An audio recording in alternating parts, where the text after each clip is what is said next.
Once upon a time in ye old Bohemia, there lived a man. A woman. Nay, definitely a man. A man of swarthy complexion, and hair as golden as the sun.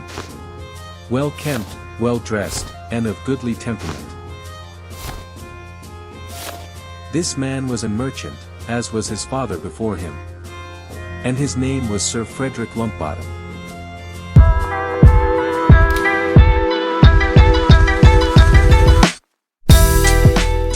Now, Sir Lumpbottom was an honest fellow who wanted nothing more than to grow his wealth, and make his mark in the whole of the world as he knew it. And thus he merched like any good merchant would. Beginning with his pithy sum of 200 groschen in a small province named Scalets. Pithy now he agreed, but he vowed from pith to opulent pot 'twould soon become. And skillfully he haggled for grapes and fish with the mind to take them elsewhere to sell at a profit. After loading his cart with his goods, he found 3 young men standing nearby who he convinced with coin to join his company and to ward off the many bandits who infested the land. Their names were Pee-wee Small, Jimmy Freudinger, and Borcha.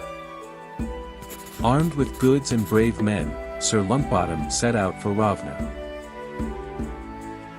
Once there, he went straightway to the market, and gleefully sold his fish and grapes for a goodly sum. The prices being unreasonable at Ravna, Sir Lumpbottom decided to buy no goods here, but returned to Scalets to purchase more. Pee-wee and Jimmy were impressed by Sir Lumpbottom's cunning. But Borcha had a strange look in his eye. As the men left Ravna, a beggar approached with outstretched hand. Sir Lumpbottom, being a kind man, pressed several coin into it, and the beggar withdrew singing his thanks. Back at Scalets, Sir Lumpbottom bought even more grapes, bethinking himself to sell them at Ravna again with as great success as he had at the last.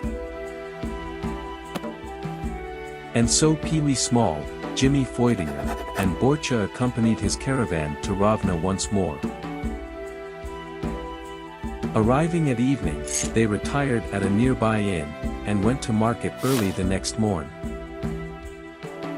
The grapes brought less of a profit this time, and Sir Lumpbottom could not entirely hide his disappointment. Once again, the Ravna prices were less than adequate, and so Sir Lumpbottom again returned to Scalets empty-handed to do better trade there. As they left Ravna, a merchant approached, throwing coal at their heads and demanding to be paid little for it. Sir Lumpbottom noted his insanity, but knew better than to pass up such a deal and paid him promptly for it. Back at the Scalets market, Sir Lumpbottom purchased wood, being tired now of grapes and fish. While loading it onto his cart, an older man approached, calling himself George Wingdinger, and asking if he might also be employed to protect the caravan from the still roaming bandits. Sir Lumpbottom agreed. And off the 5 men went to Ravna to continue merching. There, Sir Lumpbottom sold all his goods at great gain, and growing restless for new adventures, he decided his next journey would be to Pribyslavitz. Pee-wee Small, Jimmy Freudinger, and George Wingdinger were proud to serve under a man who seemed to be coming up in the world, as they knew it. Borcha, however, still had a strange look in his eye. But Sir Lumpbottom did not have time for Borcha and his strange-looking eye. He was too beset about with his money, his wagon, and his goods. Borcha's eye would simply have to wait. At Pribyslavitz, Sir Lumpbottom was less than pleased with the market, and became rather glum. After days of trading, he was no more wealthy than when he had first begun. The men in his company had not the need to lift their swords once since their hire, and were taking all his profits in their wages. But Sir Lumpbottom would not admit defeat. He would not admit poor business decisions. And he most certainly would not admit he was balding ever since he had tried using raven dung to darken his hair in a raw moment of vanity. Another beggar approaching, as the men left for Scalets, Sir Lumpbottom once again gave out of the goodness of his heart. Perhaps it was in the hopes that fortune would take his side. But as the days turned into weeks, and the weeks into months, fortune did not smile on Sir Lumpbottom. Instead it frowned most menacingly. No bandits were ever encountered on the roads, and so the hired men were paid for naught. And while they drained the money from Sir Lumpbottom's pockets, Sir Lumpbottom drained it even further on poor market choices. Before long, Sir Lumpbottom found himself marching, not for the love of cunning trade as had compelled him at the start, but for his very survival, fighting what seemed was a losing war against death. And one evening as he turned his eyes upon Borcha, leaning against the wall of an inn with a strange smile on his face, it struck him. Who was truly the servant and who was truly the master? Was he not working for the health of their pockets now more than his own? The very men set to guard his treasures were the ones becoming rich, while Sir Lumpbottom toiled for naught. Finally, Sir Lumpbottom found himself scraping the proverbial bottom of his barrel, and selling the last of his grain. He decided to make a bold move. He would take all that he had and buy a single piece of meat. This he would take on to Merhoyed, where he hoped to sell for a profit so great that he would be saved from ruin and once more be able to do serious trade. However, as he and his men journeyed, a wandering pilgrim blocked their path and begged food for his journey. Sir Lumpbottom looked forlornly at his single piece of meat, and said, "Good sir, I would that I could spare you food, but I've naught but this sad piece of meat to market in Merhoyed. Please forgive my seeming callousness, but for the very survival of me and my men, I must forego showing you generosity." As the caravan moved on, the pilgrim's lip curled and he glared after them. But Sir Lumpbottom saw this not, for he was facing forward and the pilgrim was behind. Borcha had a strange look in his eye. But Sir Lumpbottom's meat would have no profits at this market. And he sadly purchased some cheap wood to return to Ravna with in the stead. On their way back, the pilgrim was nowhere to be seen. Instead, Sir Lumpbottom was surprised by 3 ugly men who jumped out at him from roadside bushes. Pee-wee Small, Jimmy Freudinger, and George Wingdinger promptly clobbered their filthy heads and left them laying in the dirt. Borcha grunted his approval. Sir Lumpbottom was thankful to have such brave men at his side. For it wasn't but a day before they were once again met on the road by these same filthy bandits. Once again Pee-wee, Jimmy, and George went to clobber their heads, but this time the brutes were ready, and ducked, went into a spin, and roundhouse kicked them in the face. Borcha, seeing his friends fallen, grew in anger, and slapped all 3 bandits until their eyes permanently crossed. As they staggered away crying from their crooked eyes, Borcha turned and helped Pee-wee to his feet. Sadly, Jimmy and George would rise no more. And from that day, Sir Lumpbottom's misfortune steadily grew.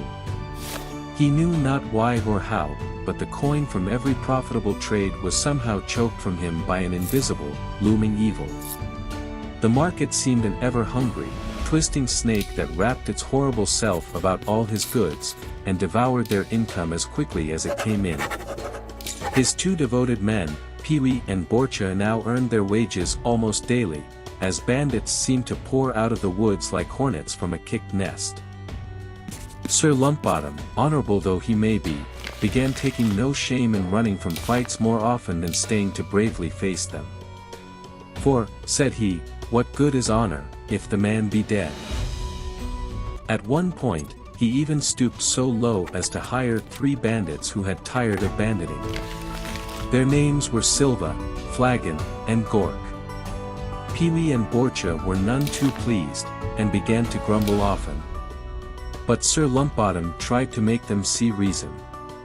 For the bandits' hire was cheap, and if ever the odds were against them, at least they would have dislikables to push to the proverbial wolves. It wasn't long before this wisdom proved sound, for they soon met 3 bandits who demanded the wheels off Sir Lumpbottom's wagon. Borcha and Pee-wee, being shrewd men, understood that the wagon could move not if the wheels be stolen, and so drove the wagon straightway over the bandits. However, as the wagon took air, Silva and Gort were jostled off the back, and fell upon the fallen swords of the flattened bandits. And so life continued, Sir Lumbottom struggling to keep enough coin in his purse, to pay his men, to protect his goods, to sell for the coin to pay his men. He recruited new men frequently, but they all fell to the hand of the obnoxious bandits eventually, with the exception of Pee-wee Small and Borcha, who proved to be brave men of cunning skill. During one such show of bravery, Borcha had a bandit in a clinch, and to break it he whispered softly into the bandit's ear an "Yo mama" joke so dreadful, that the bandit died straightway of shock. That winter proved dreadful indeed, and Sir Lumpbottom began to bethink himself in need of a new career. Though a merchant his grandfather was, and a merchant his father was, it seemed a merchant he could only dream to be. Coin remained elusive, good fortune, elusiver. And just when Sir Lumpbottom thought all was lost and he must needs retire from merching and do something more steady, more valuable, like cleaning latrines, fortune broke loose. Just kidding. This is not some fake fairy tale with happy endings. This is real life. Real medieval Bohemian life. Times are hard, and if you want a happy ending, look away. Look anywhere but at Sir Lumpbottom. For he was now a broken man. Desolate, tired, balding, graying, poorly kempt, poorly dressed, with no smile to offer anyone, not even to brave Borcha, who often gazed off into the distance with that familiarly strange look in his eye. But though all else was going to pots, he was still a good man. Kind at heart, and honorable when he could afford to be. But Sir Lumpbottom was also a haunted man. Haunted by a memory, that haunted his dreams. A memory of a pilgrim, requesting his only piece of meat. A memory of his refusal, and the realization that misfortune had followed him ever since. Just as Sir Lumpbottom, Pee-wee, and Borcha had formed a bond so tight it put dancers' calves to shame, the unthinkable happened. The three men were driving their wagon to Pribyslavitz, discussing the weather and the rising prices of the stock market, when they were suddenly surrounded by four of the most egregiously obese bandits they had ever seen. Borcha turned his strange-looking eye upon their redundant skin folds and spat on the sand. Pee-wee Small raised his tiny chin and lowered his tiny brow. Sir Lumpbottom swallowed. "What want ye of us?" he asked. "See you for yourselves, I am but the poorest of merchants, taking what little I have to market. Please touch not my wagon." The fattest of the four approached, eyeing him with great disgust, paused for but a moment, and then arrogantly laid one fat sausage of a finger on the wagon. Borcha glared and shoved his dirty boot into the bandit's fluffy face. Pee-wee took that as his cue, and drove the wagon onward in attempted escape, but the wagon lodged soundly into the stomach of another bandit, who acting like a giant will stop, rendered it useless. Borcha, Pee-wee, and Sir Lumpbottom fought bravely. But alas, bravery did little for them, for though they smote the bandits sorely, they found themselves smothered beneath their corpulent corpses. And thus was Sir Frederick Lumpbottom, the merchant of Bohemia, slain to death. If only he had given that wandering pilgrim his piece of meat.